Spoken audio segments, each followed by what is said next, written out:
साथियों, आप सभी का स्वागत है। हिंदी व्याकरण की इस कक्षा में, जिसमें हम इससे पिछली कक्षा में व्यंजन वर्गीकरण पढ़ चुके हैं, यानी हिंदी वर्णमाला पढ़ रहे हैं, जिसमें 52 जो वर्ण होते हैं उनमें 11 स्वर और 33 व्यंजन, कुल 44 वर्ण हम पढ़ चुके हैं। इसके बाद जो बचे हुए व्यंजन हैं, वर्ण हैं, उनके बारे में हम बातचीत करेंगे। उनमें से आज हम पढ़ने वाले हैं पहले संयुक्त व्यंजन। इस संयुक्त व्यंजन क्या होता है, आज हम छोटी छोटी चीज़ों की जानकारी करेंगे।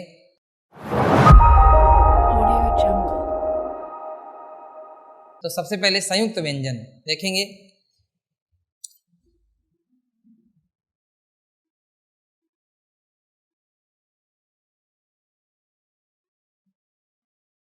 आप लोग व्यंजन से परिचित हो। अभी हम बात कर रहे हैं संयुक्त व्यंजन, यानी ऐसे व्यंजन जो संयुक्त हैं। संयुक्त का मतलब जॉइंट, यानी दो से मिलकर बने हैं, यानी दो अलग अलग व्यंजनों के मेल से यदि एक नया व्यंजन बनता है तो वो कहलाता है संयुक्त व्यंजन। यानी संयुक्त व्यंजन का मतलब क्या हो गया, ऐसे व्यंजन जो दो अलग अलग व्यंजनों के मिलने से बनते हैं, संयुक्त व्यंजन होते हैं। अब संयुक्त व्यंजन हैं कितने हमारे, 4 संयुक्त व्यंजन हैं। कौन कौन से हो गए, क्ष, त्रय, ज्ञ और श्रय, ये 4 संयुक्त व्यंजन हैं। एक प्रश्न तो यही हमसे बन सकता है कि कौन कौन से संयुक्त व्यंजन हैं, क्षय, त्रय, ज्ञ और श्रय, ये चारों संयुक्त व्यंजन हैं।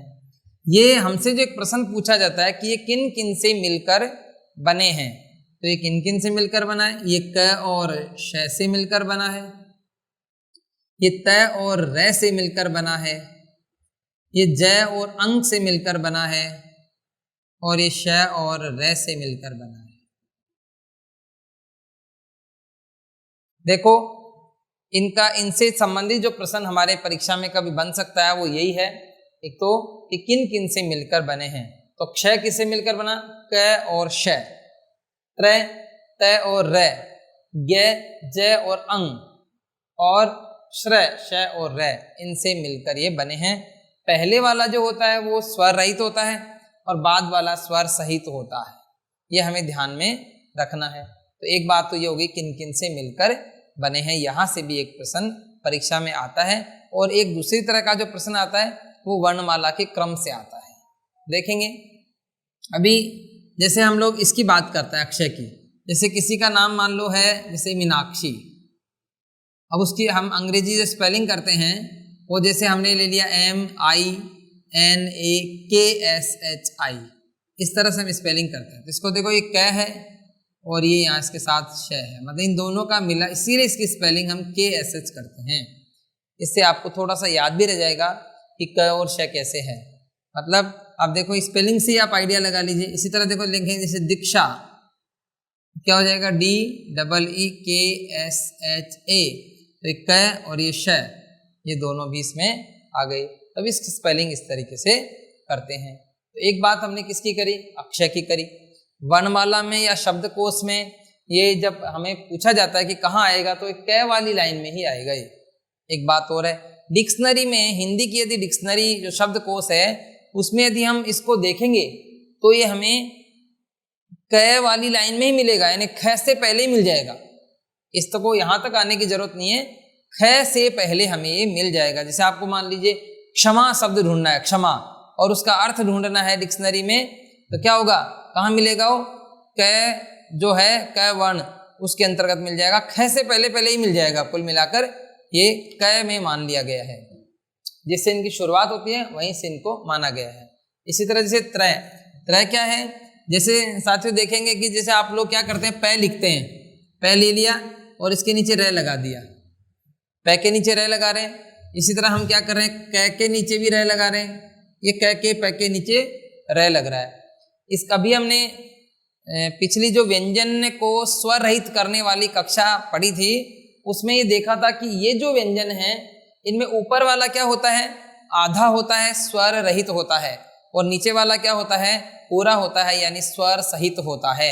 यानी ये क्या हो गया, ये पै इसमें आधा और रै इसमें पूरा हो गया, इस तरीके से बन गया। इसका क्या हो जाएगा, कै आधा और रे पूरा हो गया, इसका इस तरीके से बन जाएगा। इस तरीके से ये व्यंजन बनेंगे। अब मान लो आपके पास तय लिखा हुआ है, अब अगर आपको कोई कहता है इसके रे लगाओ, तो आप कैसे रे लगाएंगे? ऐसे रे लगाएंगे। तय लिखा हुआ है और तय के इस तरीके से रे लगाना है। इसका मतलब ये क्या है? तय के रे लगा हुआ है तो इसका मतलब क्या निकला? ऊपर वाला तय है आधा हो गया और नीचे वाला रे है यानी पूरा हो गया। आप देखेंगे यही स्थिति यहां पर बन रही है, ये तय और रे और ये भी तय और रे। इसका मतलब ये हुआ कि ये त्रय जो है कुछ भी नया नहीं है, केवल तय के नीचे देखो, तय देखेंगे आप और इसके नीचे रे लगा हुआ है, केवल तय के नीचे रे लगा हुआ है और इसके अलावा कुछ भी नहीं है। तय के नीचे क्या है? रे लगा हुआ है। इस तरीके से आपको ध्यान में रखना है ये क्या है। इसके बाद और इसकी वैसे भी आप बोल के देखेंगे त्रय, तो तय और रे दोनों काम आते हैं। और पहले शुरुआत वाला क्या स्वर रहित यानी आधा लिखना है, अगला इसको पूरा लिख सकते हैं। ये भी आपको याद रह जाएगा, ये आपको याद ही रखना है, इसमें कोई तरीका इसका नहीं है। और बस इसका उच्चारण जो है वो ग और ये इनको मिलाकर होने लग गया ग, लेकिन ये वास्तव में क्या है? जय और अंक का ही मिला जुला रूप है। अब इसकी बात करते हैं हम श्रय की। श्रय क्या होता है देखेंगे। अब जैसे मान लो आपको ये शय लिखा हुआ है, अब जैसे हम पै के रे लगा रहे हैं, पै के रे लगा रहे हैं, पै लिख दिया, रे लगा दिया। अब आपको इसके रे लगाना है तो इसके क्या करें? ऐसे रे बन जाएगा। तो इसकी आकृति जो है ऐसे लगेगी कि ये कटा हुआ है। तो इसको शय के यदि हमें रे लगाना है तो हम इस शय को ऐसे लिखेंगे, यानी इस शय के हमें रे लगाना है तो पहले सबसे पहले इसको इस तरीके से लिखेंगे। ऐसे लिखने के बाद इसके रे लगाएंगे, यानी ऐसे लिखने के बाद रे लगाएंगे, यानी ये क्या हो जाएगा? ये ऊपर वाला शय यानी आधा, नीचे वाला रे यानी पूरा। इसको इस तरीके से भी करेंगे। बात वही आ गई, ये जो शय है ये शय एक ही बात है, ये नीचे केवल यहाँ क्या लगा हुआ है? रे लगा हुआ है। जैसे पै के रे लगाता है मैंने से, ऐसे शय के भी रे लगा रखे हैं। तो शय के रे यानी ये देखो यही बात यहाँ पर है, तो शय के रे लगा हुआ है और कुछ नहीं। इस शय को सीधा सीधा नहीं लिखकर इस शय को इस तरीके से लिखेंगे और फिर इसके रे लगा देंगे। इसका मतलब शय और रे का मिला जुला रूप ये है। तो साथियों बहुत अच्छे से इसको ध्यान में रखना है कि क्या है इस शय के क्या है। जैसे ये शय जो है इसके चाहे तो रे लगाओ और चाहे री लगाओ, आपको इसको ऐसे लिखना है। ऐसे लिखकर रे लगा दीजिए, ऐसे बन जाएगा, री लगा दीजिए, ऐसे बन जाएगा। तो आप इनके दोनों के ये रे या री लगा सकते हो, लेकिन आप ये ऐसे दोनों एक साथ नहीं लगा सकते, क्योंकि जैसे ही पै होता है, पै के हम रे और री दोनों एक साथ नहीं लगा सकते, वैसे शय के भी नहीं। अब इसका मतलब इससे संबंधित जितने भी शब्द हम बनाते हैं, जैसे कई लोग श्रृंगार लिख देते हैं, कई श्रृंग लिख देते हैं, तो गलत होता है। जैसे ऐसे किसी ने ऐसे लिख दिया श्रृंगार, तो ये गलत है, अशुद्ध है। क्यों? क्योंकि यहाँ रे भी लगा दिया और री भी लगा दिया, तो ये गलत हो गया। इसलिए हमें बोलना है श्रृंगार, री बोल रहे हैं तो री लगा दीजिए, बस सही है। हम बोल रहे हैं श्रम, तो स के रे लगा दीजिए। मतलब जैसा हम बोले वैसे लिखेंगे। श्रृंग, श्रृंग लिखेंगे तो ऐसे हो जाएगा, ऐसे इस तरीके से। मतलब जो आप बोल रहे हो, री बोल रहे हो तो री लगाओ, रे बोल रहे हो तो रे लगाओ, लेकिन दोनों एक साथ कभी भी नहीं लगाने हैं। ये बात बहुत अच्छे से हमें ध्यान में रखनी है। तो ये हमारे क्या थे? संयुक्त व्यंजन थे, यानी व्यंजन के बाद व्यंजन आना क्या कहलाता है? संयुक्त व्यंजन कहलाता है। और ये मूल वर्ण नहीं है। मूल वर्ण तो केवल क्या है? स्वर और व्यंजन ही मूल वर्ण हैं। ये दो अलग अलग व्यंजनों के मेल से बने हैं, इसलिए इन्हें हम मूल वर्ण नहीं कह सकते। तो इस तरह से साथियों हमने 44 पहले पढ़े और 4 आज 48 व्यंजन हम पढ़ चुके हैं। और अभी 4 व्यंजनों के बारे में हमें और जानकारी 4 वर्णों के बारे में हमें और जानकारी करनी है, वो देखेंगे कैसे होते हैं। देखेंगे अभी 2 लेते हैं हम अयोगवा है, अयोगवा होते हैं, और वो होते हैं कितने? 2 होते हैं, 2 अयोगवा होते हैं। कौन कौन से होते हैं ये 2 अयोगवा? एक होता अंग और एक होता अह। यानी आप इसको या तो अंग अह कह दो, और या इसको कह सकते हैं हम अनुस्वार, और इसको कह सकते हैं विसर्ग।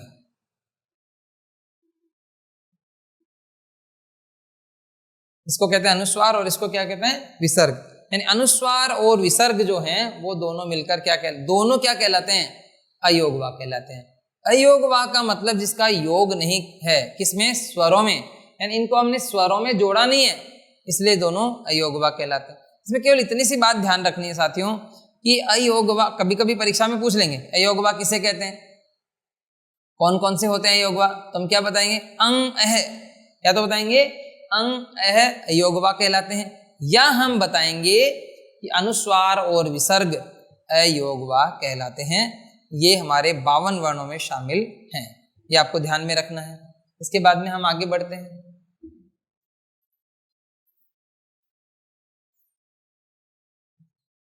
अभी इसके बाद दो जो व्यंजन और बच रहे हैं वो हैं उत्तक्षिप्त या फिर ताड़नजात व्यंजन।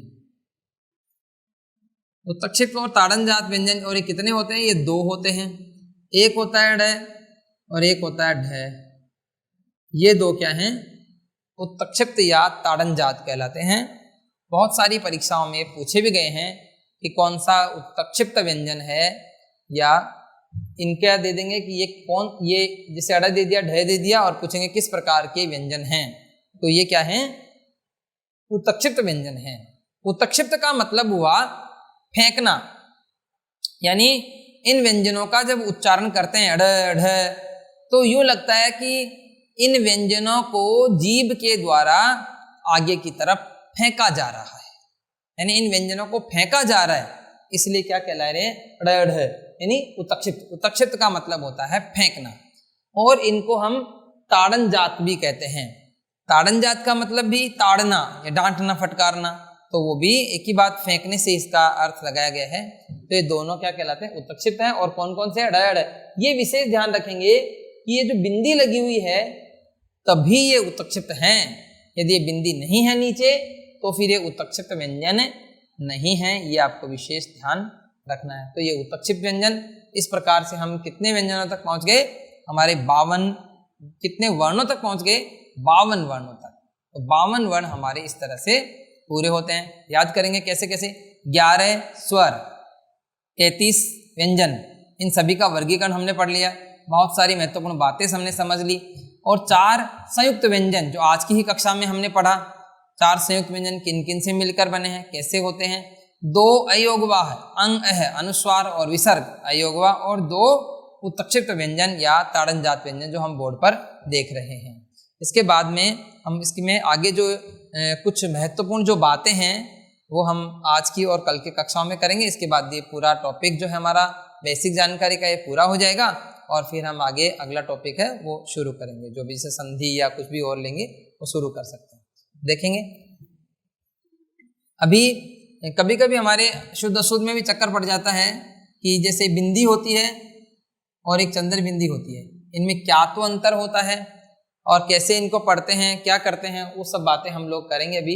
बिंदी और चंद्र बिंदी में अंतर, और उसके बाद अगली जो कक्षा होगी हमारी उसमें हम बिंदी का प्रयोग कैसे कैसे करते हैं, किन किन रूपों में करते हैं वो, और एक वर्णमाला, ये 2 बातें हम अगली कक्षा में करेंगे। तो देखेंगे बिंदी जो है ये, इसका जो उच्चारण कहाँ से होता है? नाक से होता है। यानी इसका उच्चारण कहाँ से करेंगे? नाक से करेंगे। इसका उच्चारण नाक से करेंगे। और इसका उच्चारण देखो, ये नाक और ये मुंह, तो नाक और मुख दोनों से करेंगे।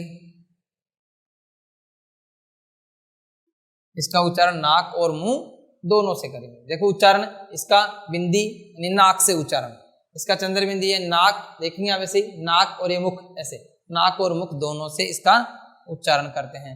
नाक और मुंह दोनों से बोलते हैं। एक ही बात ध्यान में रखेंगे कि बिंदी का उच्चारण कहाँ से होता है? नाक से होता है, और चंद्र बिंदी का नाक और मुख दोनों से होता है। एक इसकी बात करते हैं समय की, तो बिंदी में इसमें इसके उच्चारण में समय क्या होता है? ज्यादा लगता है, जबकि इसके उच्चारण में समय कम लगता है। यानी ये दूसरी बात, यानी समय की बात करें कि जब कोई ऐसे शब्द को हम बोलते हैं इसमें बिंदी लगी हुई है, उसको हम लंबा खींचते हैं, समय ज्यादा लगता है उसमें। जबकि यदि चंद्र बिंदी है तो उसके उच्चारण में समय क्या होता है? कम लगता है। ठीक है, ये एक बात आपको बिंदी और चंद्र बिंदी वाली बात करेंगे। एक इसके जो शब्द हैं वो हम देखेंगे, जैसे 2 शब्द में एक लेके बता रहा हूं। एक शब्द जैसे ये हो गया, और दूसरा ये हो गया। दो एक जैसे शब्द हैं जिन पर हमने बिंदी भी लगाई है और चंद्र बिंदी भी लगाई है। देखो इसका उच्चारण हम क्या करेंगे, इसका उच्चारण करेंगे हंस। हंस जो क्या होता है, एक पक्षी होता है। हंस एक पक्षी होता है और इसको क्या कहेंगे, हंस। इसको कहेंगे हंस। देखो बोलने का तरीका, हंस। हंस क्या है, एक क्रिया है, हंसना। हंसना बोल रहे हैं ना, हंस क्यों रहे हो, हंसो मत, ऐसे। तो ये क्या है, इसको क्या बोलेंगे हम, हंस। इसको क्या बोलेंगे, हंस। दोनों को बहुत अच्छे से बोल बोल के देखेंगे तो काफी हद तक हमारी बात समझ में आ जाएगी। इसको क्या बोलेंगे, हंस। जो क्या होता है, पक्षी। जैसे हंस तालाब में तैर रहे हैं, हंस हो गया। इधर क्या है, इसको बोलेंगे हंस। हंस ये क्रिया होती है, जल्दी से बोलेंगे, हंस नहीं बोलेंगे, इसको बोलेंगे हंस। हंसो मत, हंस क्यों रहे हो, इस तरीके से बोलेंगे। तो ये इसका एक किस तरह से इनका उच्चारण होता है इसके बारे में बात करेंगे। अब इसकी मात्रा की बात करते हैं। ये जो मात्रा की बात हम कर रहे हैं ये हमारी सामान्य मात्राएं नहीं है, ये छंदों की मात्रा की बात करें। छंद शास्त्र में इसकी दो मात्रा होती है और इसकी एक मात्रा होती है, क्योंकि जिसमें अधिक समय लगता है उसकी दो मात्रा होती है वहां पर, और इसकी अधिक एक मात्रा होती है। यानी ये बिंदी जो है उसकी मात्राएं जो है ज्यादा समय लगने के कारण दो मात्राएं मानी जाती हैं और इसकी एक मानी जाती है। हमने इससे पहले कुछ छंद की कक्षाएं भी दी हैं, उसमें भी आप भले ही चाहें तो देख सकते हैं मात्राएं किस तरह से लगती हैं। तो यहाँ पर क्या है, इसकी दो मात्रा और एक मात्रा होती है। तो ये विशेषकर ये जो अंतर होता है ये बिंदी और चंद्र बिंदी में होता है। ये थोड़ा सा हम ध्यान करेंगे। इसका उच्चारण नाक से, नाक और मुख दोनों से होता है। इसके सिंबल से, इससे प्रतीक से भी आप समझ सकते हैं, नाक जैसे बना हुआ, ये नाक और ये मुख दोनों बने हुए। इसके उच्चारण में समय ज्यादा लगता है, इसके उच्चारण में समय कम लगता है, ये ध्यान रखेंगे। चलिए हंस, इसमें बोलेंगे हंस, इसको बोलेंगे हंस, सॉरी इसको बोलेंगे हंस और इसको बोलेंगे हंस। इस तरह से इसको बोलेंगे हंस, जैसे पक्षी हंस तैर रहे हैं, हंस उड़ गए, ऐसे ये हंस इस तरीके से। और इसकी मात्रा एक मात्रा होती है, इसकी दो मात्राएं होती हैं, इसकी जो बिंदी है उसकी, और चंद्र बिंदी की यहाँ कितनी मात्रा होती है, एक मात्रा होती है। यानी इसमें समय कम लगने से इसकी एक मात्रा होती है। तो इस प्रकार से ये जो बिंदी और चंद्र बिंदी का अंतर हमने पढ़ा। अगली जो कक्षा हमारी है उसमें हम पंचम वर्ण क्या होते हैं उनके बारे में जानकारी करेंगे। बहुत ज्यादा महत्वपूर्ण कक्षा रहेगी। पंचम वर्ण क्या होते हैं और वर्णमाला क्रम क्या होता है, तो दो टॉपिक हम अगली कक्षा में पढ़ेंगे। और हिंदी की हमारी जितनी भी बेसिक जो जानकारी हमने 3-4 दिन में जो करनी थी उसके साथ पूरी हो जाएगी। और अगला हम जैसे संधि वाला टॉपिक है वो शुरू कर लेंगे, जिससे हमें और जानकारी होती रहेगी। साथियों आज के लिए इतना ही, धन्यवाद।